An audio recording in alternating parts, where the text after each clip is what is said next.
Após esse processo, foi instalado um governo reformista que realizou uma série de mudanças na estrutura econômica, social e política de Cuba. Em um primeiro momento, esse governo não se declarava socialista, mas o protagonista de um capitalismo nacionalista, que buscava preservar os interesses das camadas populares, médias e proprietárias que os apoiavam.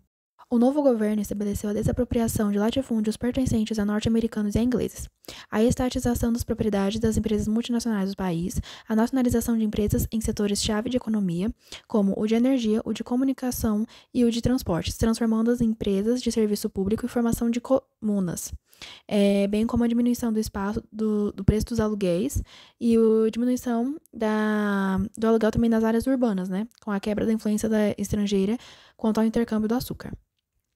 Desenvolveu ainda um amplo programa de reformas educacionais e urbanas de saúde pública, buscando contemplar a maior faixa social de beneficiados. No tocante ao Bloco Socialista, estabeleceu relações diplomáticas com a URSS. Isso tornou possível vender açúcar a ela e importar petróleo soviético, como forma de contrabalancear a influência dos Estados Unidos sobre a economia cubana.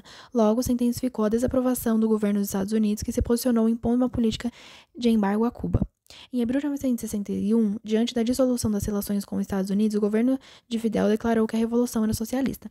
Nesse mesmo período, os Estados Unidos financiaram a invasão de Baía dos Porcos, apoiando o exército contra-revolucionário de cubanos, contrários a Fidel. A invasão foi derrotada em 72 horas. No mês seguinte, Fidel declarou a forma pública pela primeira vez que Cuba constituiu o primeiro país socialista das Américas. Ainda em 1961, foi estabelecida pelo presidente Kennedy a Aliança para o Progresso durante a Conferência Econômica e Social de Punta del Oeste, no Uruguai, um programa de ajuda econômica norte-americana aos países latino-americanos que visava impedir a difusão das ideias revolucionárias socialistas das Américas.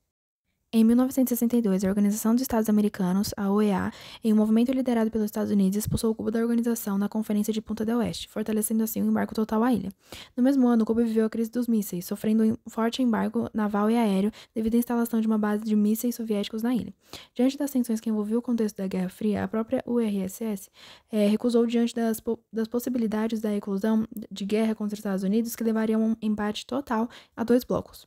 A política Fidel assumiu posicionamento próprio quando a sua relação com a URSS, participando de movimentos de descolonização da África e enviando soldados cubanos para o fortalecimento da Revolução Socialista em outras partes do mundo.